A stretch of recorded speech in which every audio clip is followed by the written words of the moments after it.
tous et bienvenue sur la première vidéo de la Team 7. Ici c'est Quentin, le fondateur, et je vais vous présenter une vidéo deck profile sur Broly BR rouge ou Broly Swap, appelez-le comme vous voulez. Alors pour commencer, on va présenter le leader. Donc le leader, qu'est-ce qu'il dit? Quand en activation principale, je peux prendre un PV, si je le fais, il gagne critique. Ensuite, deuxième activation principale, une fois pour toute la durée du jeu, je peux aller chercher une extra rouge avec un coût de 1, exclusivement rouge, mais avec un coût de 1 dans mon deck et le rajouter à ma main. Ensuite, je m'éveille à 4 PV, je détape 2 énergies. Et enfin, quand il s'éveille, il a un permanent qui dit que si un Broly BR se trouve sur le terrain, il gagne coup critique. Et ensuite, on passe à ses autos.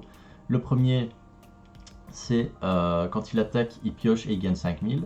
Et le deuxième, quand un Broly BR quitte le terrain, je peux jouer un 4 ou moins depuis ma main, gratuitement, en défaussant une autre carte de ma main.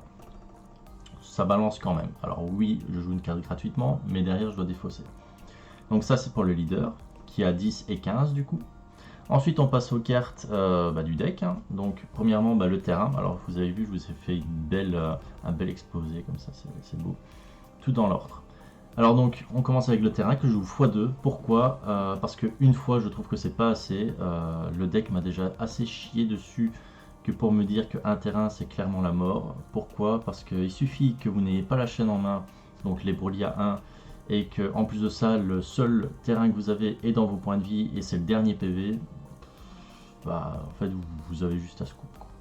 Donc avec deux terrains on est plus ou moins sûr de commencer le jeu correctement. Ensuite on passe au Broly. Broly 1 et Broly 1 promo que je joue donc en x2 et x4, donc entre guillemets x6. Pourquoi? x7 c'est trop et x5 c'est pas assez. Donc pour moi 6 c'est le nombre vraiment idéal. Pourquoi? De 1 parce que du coup on maximise nos chances de l'avoir en main de départ ou sur une pioche, mais en plus de ça de l'avoir sur l'effet terrain si jamais on ne l'avait pas en main. Ensuite, autre particularité du Broly 1 normal, c'est que c'est un 4000 plus 11000 si un bas se trouve sur le terrain. À savoir que le Broly promo le joue gratuitement en crit, s'il crit un PV quand il est joué. Donc du coup, ça peut être un bon finish en quelque sorte. Ça peut éventuellement faire la game. Ça m'a déjà fait une game. Donc c'est pas déconnant. Mais pas plus que 2. Ensuite on passe donc au bas qui est l'une des cartes maîtresses du deck. Pourquoi? Parce qu'elle me permet d'aller chercher un Broly 5 ou moins dans mon deck quand elle est jouée. Alors là où c'est très fort, c'est que elle coûte 2, donc ça c'est pas intéressant, mais en fait c'est que la promo la joue gratuitement. Et donc du coup c'est ça qui fait que le deck est assez stable, assez fort, assez punchy en early. Ça permet de compléter notre chaîne très rapidement. Ensuite, après le bas, on passe au Broly 3, qui joue aussi x4, qui permet lui, quand il est joué, de jouer un Paragus gratuitement. Ce Paragus me permet de tuto soit un Broly BR n'importe lequel, rouge, ou bien alors de tuto une unisson avec un coût d'origine de 1. Donc très fort, et éventuellement quand il est joué, après ça devient une combo pour défendre une attaque. Donc c'est juste très fort. On passe ensuite à Broly 4, qui est aussi joué x4, en fait toute la chaîne. Quand elle est jouée, elle arrive pour une énergie en swap avec le Broly 3. Quand elle est jouée, je warp une carte de la main de mon adversaire. Enfin, mon adversaire choisit une carte. Et moi, je peux ajouter un marqueur à mon unisson. Donc ça, c'est son effet. Ça devient une 20 000. C'est une simple frappe. Très offensif, en fait, comme start. Pourquoi? Parce que pour 2 énergies, vous pouvez très facilement arriver au Broly 5 et faire énormément de dégâts à votre adversaire. En plus de ça, de lui warper des cartes de sa main. Donc pour une énergie, du coup, on passe justement à la 5 en échange. Elle, quand elle est jouée, elle fait la même chose que la 4, à la différence près qu'elle a la coup critique et 30 000. Suite à ça, si vous avez 3 sources d'énergie, si vous avez 4 sources d'énergie ou que votre adversaire en a 3, vous pouvez faire un swap sur le Broly 6. Cette petite, ce petit frein en quelque sorte permet justement de ne pas être non plus trop agressif, parce que ça serait clairement anti-jeu en quelque sorte de jouer le Broly 6 limite à notre T2. L'adversaire ne saurait juste rien faire en fait, parce que T2 ça voudrait dire qu'on pourrait déjà faire la secret, ça serait juste trop fort. Donc on a quand même un petit frein qui nous fait dire que le Broly A6 ne peut être joué que T3, T4 éventuellement selon la game. À savoir que le Broly 6 arrive aussi pour une énergie sur échange du Broly 5 et que en plus de ça, il a unique, heureusement, et coup critique double frappe. Autre particularité, c'est que comme le Broly 4 et 5 il fait warper des cartes, sauf que cette fois-ci c'est moi qui vais choisir les cartes que mon adversaire va warper. Alors il ne me montre pas sa main, mais je vais choisir 3 cartes au hasard. Et en plus de ça, je vais ajouter 2 marqueurs à mon unisson. Donc en gros, cette carte quand elle arrive, c'est quasiment la signification de la fin de l'adversaire. Ça ne veut pas dire que je vais gagner forcément, mais en tout cas c'est en bonne partie, c'est souvent en bonne partie le cas. A savoir que cette carte me permet de jouer gratuitement la Secret Broly qui est juste trop forte. Pourquoi? Parce qu'elle a barrière double frappe, donc ça c'est déjà une chose. Mais qu'en plus de ça, en activation principale, en fait, je sacrifie le Broly 6 pour ensuite, pouvoir la jouer. Quand elle est jouée, je donne 10 000 de puissance de bonus à mon leader. Et en permanent, toutes les cartes adverses, leader, combat et tous les combos perdent 5000. Donc les super combos deviennent des 0 plus 5, les 1 plus 10 000 deviennent des 1 plus 5, le leader passe de 15 à 10, etc. Donc c'est juste très fort. En fait, ça limite, vous n'attaquez même pas avec, vous la posez juste, sauf si vous êtes sûr évidemment de tuer avec l'attaque, mais si vous n'êtes pas sûr, vous la laissez juste sur le terrain et vous attendez, et l'adversaire en fait, souvent il est bloqué. On passe ensuite au super combo, donc Raditz ici x3, pourquoi x3 et pas x4? Vous pouvez déjà constater parce qu'il y a un whiz dedans, mais aussi parce que mon deck n'a pas nécessairement le besoin de cycler le deck en fait. Tout ce tuto, j'ai une pioche pas trop dégueulasse, et donc du coup 3 super combos Raditz me suffisent amplement. Et en plus de ça, je trouve que Whis est un très bon call en x1. Pourquoi? Parce que ça permet de ruiner un combo adverse. Ça permet de ruiner... ça permet clairement, grossièrement, de ruiner un tour d'attaque adverse. Ce qui est déjà arrivé contre un Mira double frappe qui gagne plus 5000 machin. Sauf qu'à l'époque, je jouais aussi frappe finale, mais j'ai fini par l'enlever.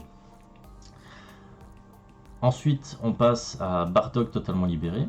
Pourquoi Bardock totalement libéré? À cause de Broly, à cause de Lee Shenron. Lee Shenron qui est un vrai frein à Broly BR à cause du fait qu'il blanchit les cartes quand elles sont jouées. Enfin, je parle du gros ton, hein, évidemment. Toutes les cartes de Lee Shenron ne le font pas, heureusement. Et donc, en fait, cet espace-temps me permet justement de gérer ce frein. Et en plus de ça aussi, d'avoir éventuellement une réponse au Broly sombre. Comme pouvoir virer son bloqueur par exemple sur une dernière frappe. Donc c'est une très très bonne carte. J'ai mis x1 et x1 le MSI. Pourquoi? Justement pour essayer de contrebalancer un peu en fonction des match-up. Je me dis qu'en fonction, je vire l'une ou l'autre après le side. Mais bon, ça on verra plus tard le side. Donc voilà pourquoi Bardock totalement libéré. Et en même temps je vous ai expliqué le MSI, ça me permet de gérer en gros des boards comme Thales, King Vegeta, tous ces trucs là quoi. Et c'est une 25 000, simple frappe, Kratos. Ensuite, on passe à l'unisson. Donc, unisson Piccolo. Petit twink à Hugo et au Cars Maniacs.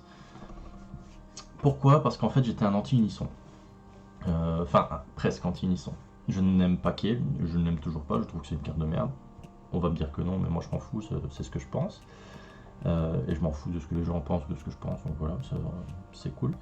Et j'étais assez mitigé quant à Piccolo parce que c'est vrai que en fait, la plupart des games que j'ai faites avec Kale, je parle parce que forcément je n'avais jamais essayé Piccolo avant, mais la plupart des games que je faisais avec Kale, en fait, je me la faisais gérer, c'est-à-dire qu'elle montait très vite en marqueur grâce à la chaîne Broly, sauf que l'adversaire savait en face ce qu'il attendait, donc du coup il concentrait toutes ses attaques sur l'unisson. Et derrière, il avait préparé une défense ou quoi, ok, il avait une main d'enfer, et du coup, mon unisson m'a servi à rien, j'ai perdu une énergie, j'ai perdu du temps, et enfin voilà quoi. Donc globalement, l'unisson, je n'aime pas. Voilà. Et après, on m'a bassiné sur l'unisson Piccolo, je l'ai testé, et c'est vrai qu'après coup, j'ai ravalé ma salive, hein, et je l'ai joué. Pas x4, x3, parce que je la tuto avec Paragus, j'ai pas besoin de 4 en vrai. Je trouve que 3 est amplement suffisant, elle arrive très souvent au moment clé de la game, donc pour moi ça me va. C'est très rare quand je l'ai pas. Ça arrive bien sûr, mais c'est très rare. Et aussi, là où c'est plus fort que Kale, c'est que non seulement son plus 1, je mets moins 5000, mais en plus de ça, c'est une 9000, contrairement à Kale. Et l'autre point fort aussi, c'est qu'au lieu d'avoir un moins 7 comme Kale, ici c'est un moins 6, c'est donc beaucoup plus facile à faire que Kale. Comment? Et alors, autre effet, c'est que tu ajoutes des marqueurs à cette carte très facilement, parce que quand l'adversaire prend un dégât, que ça soit sur un effet de son leader, sur une carte à moi, enfin bref, n'importe comment, tant qu'il prend un PV, elle gagne un marqueur, une fois par tour, c'est juste trop fort. Cette carte me permet de jouer ces deux cartes-ci, les deux cartes vraiment maîtresses liées à l'unisson, on va dire. Donc Goku Carnage Inconscient, pourquoi? Parce qu'il a coup critique, 15 000, et qu'en plus de ça, en activation principale, je fais une explosion 3 une fois par tour, heureusement. Je détruis, enfin je mets KO une de mes battles et elle se redresse. Alors pourquoi cette carte est très forte dans le deck? Parce qu'en fait avec l'effet du leader éveillé, quand mon adversaire gère par une capacité un de mes Broly BR ou qu'elle est mise KO, par moi ou par lui, je peux jouer un 4 ou moins de ma main gratuitement. Et cette carte va me permettre de restart en fait une chaîne Broly BR, et donc de rewarp une carte de la main de mon adversaire, de rajouter un marqueur éventuellement sur l'unisson, et en plus de ça, de rajouter du push en fait, clairement sur un tour de kill. Donc carte très intéressante parce qu'au final c'est une 15 000 répliques critiques, donc très forte. Mais en plus de ça, avec Pan, elle se combo très bien. Pourquoi? Parce que du coup ça passe à une 20 000 double crit. C'est juste trop fort. Et elle, c'est un bloqueur barrière, donc enfin voilà quoi, qui donne 5 000 au leader et à tenir les battles rouges. Donc c'est juste trop fort. Ensuite on passe à Topo. Topo qui a été très souvent décrié dans Broly BR. On m'a souvent dit, joue pas Topo dans Broly, ça sert à rien. Non, je suis pas d'accord. Topo, on essaye de le mettre dans un maximum de decks rouges, selon moi. C'est une carte trop forte. Clairement, je trouve que c'est une carte trop forte qui doit être jouée dans tous les decks rouges, ou en tout cas une bonne partie. Même si elle peut se prendre beaucoup de contre-mises en jeu, c'est souvent une carte qui peut vous faire la game. Pourquoi? Parce que elle vous coûte 2 en contre-attaque. Et qu'en plus de ça, si elle arrive à être jouée, qu'elle n'est pas contre-mise en jeu, qu'elle n'est pas contrée en gros, mon adversaire, s'il veut attaquer, doit discarder 2 cartes de sa main. Et vous, ça vous fait une battle en plus si elle reste sur le board, ou un combo éventuel. Donc c'est juste trop fort. Et en plus, si Pan n'est pas encore sur le terrain, c'est une 25 000 double au mieux. Donc carte très intéressante, très forte, battle, c'est pas une carte morte quoi qu'il arrive, donc pour moi c'est x2 direct dans le deck. Ensuite on passe aux extras, alors j'en ai pas beaucoup, sans compter le terrain évidemment.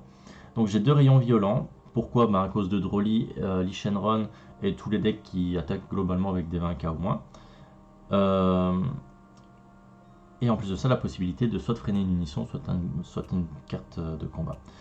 Autre particularité, c'est que le leader me permet de tuto des extras avec un coût de 1. Donc forcément, je maximise les extras avec un coût de 1. Le contre B1, je ne le joue pas à cause de ça. Parce que je me dis que c'est une carte non tutorisable. Même si elle est très forte, je sais. Je préfère pouvoir avoir le choix de mes contres en fonction de la situation. C'est pour ça d'ailleurs que je fais très souvent l'effet de mon leader le plus tard possible pour, en fonction de ma pioche, en fonction de ce que mon adversaire va faire, pouvoir cibler tel ou tel contre. Donc ça c'est pour Rayon Violent. Ensuite on passe à Présence Majestueuse du Roi Vegeta qui est une des nouvelles cartes, des dernières cartes sorties en contre rouge, très intéressante. Pourquoi? Parce qu'elle elle ignore barrière déjà, elle met moins 10 000 à la carte attaquante, que ce soit un leader, une unisson ou une battle. Et en plus de ça, à chaque fois que mon adversaire voudra attaquer, il devra d'abord choisir la carte et lui mettre moins 5 000 pour pouvoir attaquer. Donc c'est très fort. Une unisson à 5 000 adverse, voilà, on ne va pas plus loin. Et en plus de ça, globalement c'est un très bon push parce que ça permet de gagner 5 000 de combos éventuels de notre côté. Ça permet de freiner l'adversaire. Sur un super combo, oui, ça peut faire le café. Donc oui, contre, très intéressant, x2. Ensuite, on passe à la dernière, qui est Envolée du Grand Aigle, une de mes cartes préférées du jeu. Pourquoi? Parce que comme on a quand même un deck qui spam pas mal le board, c'est un compte très facile à utiliser gratuitement. Pourquoi? Parce qu'en fait, il nous suffit de choisir 2 de nos cartes et de lui mettre moins 10 000, enfin de leur mettre moins 10 000 pour passer à plus 100 000 sur le leader. Donc défensivement, c'est juste fou. Si on n'a pas envie de le faire, on peut la payer 1, mais 99% du temps, elle est gratuite. Donc carte très très forte du jeu. Ensuite, globalement, la technique, c'est quoi? C'est si on n'a rien du tout en Broly en main et qu'on n'a pas de terrain en main, on fait d'abord l'effet leader, on prend un PV, on regarde ce qu'on a. Parfois, c'est un Broly à 1, ça m'arrive très souvent d'ailleurs, ou un terrain. Si c'est ni l'un ni l'autre, ce qu'on peut faire, et si on n'a pas d'unisson évidemment, et bien à ce moment-là, on fait l'effet du leader et on va chercher le terrain pour la jouer terrain et essayer de commencer un début de game le plus sereinement possible. Ensuite, il s'agit de faire la chaîne débilement, hein, globalement. C'est-à-dire passer du 1 au 3, jouer un Paragus, passer au 4, etc. S'éveiller, machin, bazar. C'est à partir du T... Allez, en fonction du match-up, c'est à partir du T2 après éveil que là, l'aspect tactique va commencer à rentrer en compte. Sur les topos, sur les contres, sur les espaces-temps, sur les super combos, unissons, etc.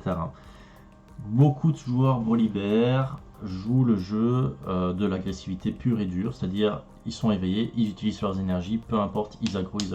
C'est pas une mauvaise technique, mais moi j'aime moins. Parce que le problème c'est que c'est très prévisible, et du coup même si ça peut faire le café, même si ça peut voler des games, je suis pas fan de cette façon de jouer du deck. Donc moi je préfère une façon mi-aggro, mi-midrange.